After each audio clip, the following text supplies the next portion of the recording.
Welcome back to Carneades.org. Today we are going to be taking a short pause in our 3 months of modal logic, just as we did with the 100 days of logic, before we get to the final 10 days of logic, because I want to take some time to make those final 10 days really good. And in honor of this pause, we're going to be doing a dramatic reading, just as we did before. Today, in honor of the holiday season, we're going to be giving a dramatic reading of The Gift of the Magi. This is The Gift of the Magi by O. Henry. $1.87. That was all, and 60 cents of it was in pennies. Pennies saved one at a time by bulldozing the grocer and the vegetable man and the butcher until one's cheeks burned with the silent imputation of parsimony that such dealing implied. 3 times Della counted it, $1.87, and the next day would be Christmas. There was clearly nothing left to do but flop down on the shabby little couch and howl, so Della did it.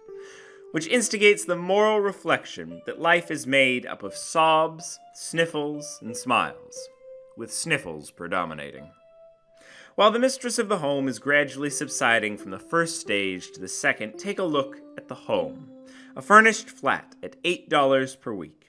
It did not exactly beggar description, but it certainly would have that word on the lookout for the mendicancy squad.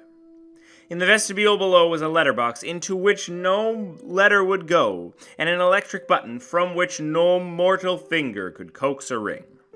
Also, appertaining thereunto was a card bearing the name, Mr. James Dillingham Young. The Dillingham had been flung to the breeze during a former period of prosperity, when its possessor was being paid $30 per week.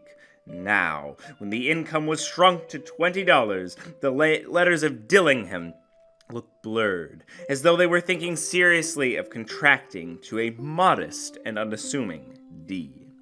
But whenever Mr. James Dillingham Young came home and reached his flat above, he was called Jim and greatly hugged by Mrs. James Dillingham Young, already introduced to you as Della, which is all very good. Della finished her cry and attended to her cheeks with the powder rag. She stood by the window and looked out dully at a gray cat walking a gray fence in a gray backyard.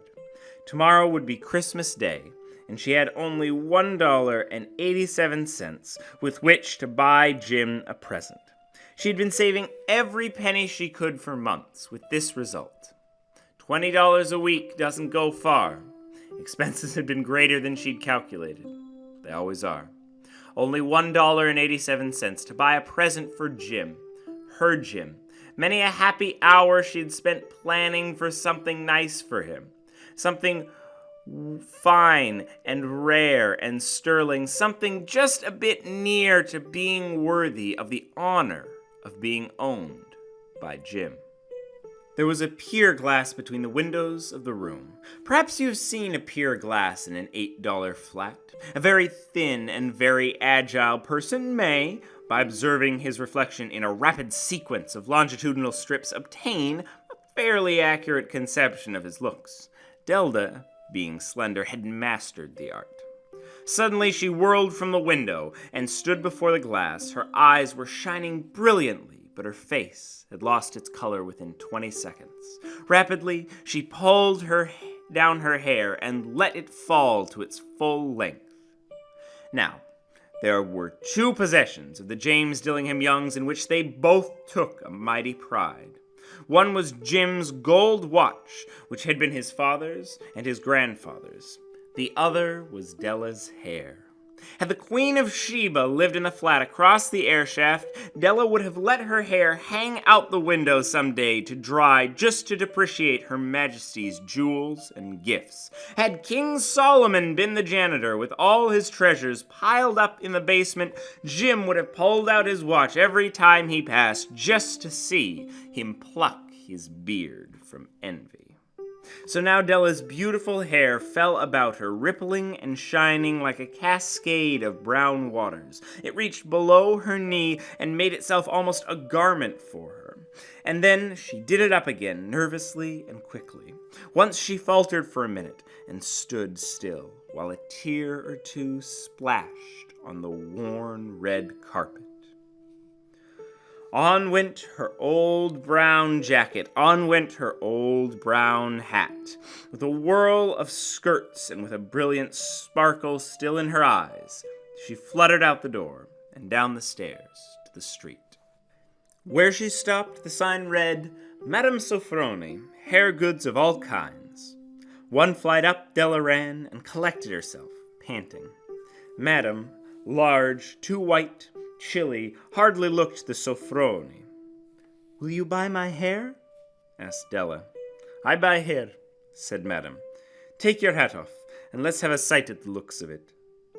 Down rippled the brown cascade. $20, said Madame, lifting the mass with a practiced hand. Give it to me quick, said Della. Oh, and the next 2 hours tripped by on rosy wings. Forget the hashed metaphor. She was ransacking the stores for Jim's present. She found it at last. It surely had been made for Jim and no one else. There was no other like it in any of the stores, and she had turned all of them inside out. It was a platinum fob chain, simple and chaste in design, properly proclaiming its value by substance alone, and not by meretricious ornamentation, as all good things should do. It was even worthy of the watch. As soon as she saw it, she knew it must be Jim's. It was like him. Quietness and value, the description applied to both. $21 they took from her for it, and she hurried home with the 87 cents. With the chain on his watch, Jim might be properly anxious about the time in any company. Grand as the watch was, he sometimes looked at it on the sly, on account of the old leather strap that he used in place of a chain. When Della reached home, her intoxication gave way to a little prudence and reason. She got out her curling irons and lighted the gas and went to work repairing the ravages made by generosity added to love, which is always a tremendous task, dear friends, a mammoth task. Within 40 minutes, her head was covered with tiny, close-lying curls that made her look wonderfully like a truant schoolboy. She looked at her reflection in the mirror long, carefully, and critically. If Jim doesn't kill me, she said to herself, before he takes a second look at me, he'll say I look like a Coney Island chorus girl. But what could I do? Oh, what could I do with $1.87? At 7 o'clock, the coffee was made, and the frying pan was on the back of the stove, hot and ready to cook the chops. Jim was never late. Della doubled the fob chain in her hand and sat on the corner of the table near the door that he always entered. Then she heard his step on the stairs, away down on the first flight, and she turned white for just a moment. She had the habit of saying little silent prayers about the simplest everyday things, and now she whispered, Please, God, make him think I'm still pretty. The door opened, and Jim stepped in and closed it. He looked thin and very serious. Poor fellow, he was only 22 and to be burdened with a family.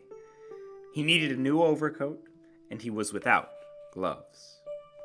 Jim stepped in the door, as immovable as a setter at the scent of a quail. His eyes fixed upon Della, and there was an expression in them that she could not read, and it terrified her. It was not anger, nor surprise, nor disapproval, nor horror, nor any of the sentiments that she had been prepared for. He simply stared at her, fixedly, with that peculiar expression on his face. Della wriggled off the table and went for him. Jim, darling, she cried, don't look at me that way. I had my hair cut off and sold it because I couldn't have lived through a Christmas without giving you a present. It'll grow out again. You won't mind, will you?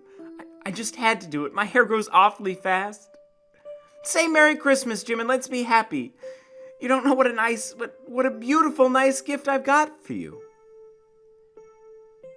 You've cut off your hair?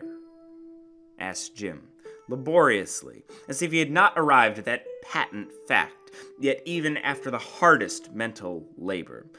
Cut off and sold it, said Della. Don't you like me just as well anyhow? I'm me without my hair, ain't I? Jim looked around the room, curiously.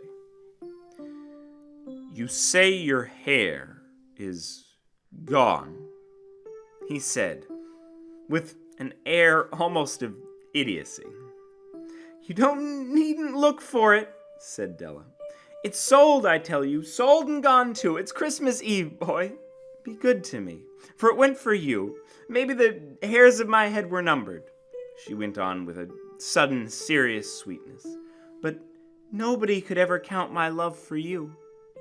Shall I put the chops on, Jim? Out of his trance, Jim seemed to wake. He enfolded his Della. For 10 seconds, let us regard with discreet scrutiny some inconsequential object in the other direction. $8 a week or $1 million a year? What is the difference? A mathematician or a wit would give you the wrong answer. The Magi brought valuable gifts, but that was not among them. This stark assertion will be illuminated later on. Jim drew a package from his overcoat and threw it upon the table. Don't make any mistake, Dell, he said. About me, I don't think there's anything in the way of a haircut or a shave or a shampoo that could make me like my girl any less. But if you'll unwrap that package, you may see why you had me going a while at first. White fingers and nimble tore at the string and paper, and then an ecstatic scream of joy, and then, alas, a quick feminine change to hysterical tears and wails, necessitating the immediate employment of all the comforting powers of the Lord of the Flat. For there lay the combs. The set of combs, side and back, that Della had worshipped for long in a Broadway window. Beautiful combs, pure tortoiseshell with jeweled rims. Just the shade to wear with the beautiful vanished hair. They were expensive combs, she knew, and her heart had simply craved and yearned over them without the least hope of possession. And now they were hers, but the tresses that should have adorned the coveted adornments were gone. But she hugged them to her bosom, and at length she was able to look up with dim eyes and a smile and say, My hair grows so fast, Jim. And then Della leaped up like a little singed cat and cried, Oh! Oh! Jim had not yet seen his beautiful present. She held it out to him eagerly upon her open palm. The dull, precious metal seemed to flash with the reflection of her bright and ardent spirit. Isn't it dandy, Jim? I hunted all over town to find it. You'll have to look at the time 100 times a day now. Give me your watch. I want to see how it looks. Instead of obeying, Jim tumbled down on the couch and put his hands under the back of his head and smiled. Dell, he said, let's put our Christmas presents away and keep 'em a while. They're too nice to use just at present. I sold the watch to get the money to buy you the combs. And now I suppose you can put the chops on. The Magi, you know, were wise men, wonderfully wise men, who brought gifts to the babe in the manger. They invented the art of giving Christmas presents. Being wise, their gifts were no doubt wise ones, probably bearing the privilege of exchange in case of duplication. And here I lamely relate to you the uneventful chronicle of two foolish children in a flat, who most unwisely sacrificed for each other the greatest treasures of their house. But in a last word to the wise of these days, let it be said that all who give gifts, these two were the wisest. Of all who give and receive gifts such as they are the wisest. Everywhere, they are the wisest. They are the Magi. That was The Gift of the Magi by O. Henry. Watch this video and more here at Carneades.org, and stay tuned after the break for the final 10 days of modal logic. Stay skeptical, everybody.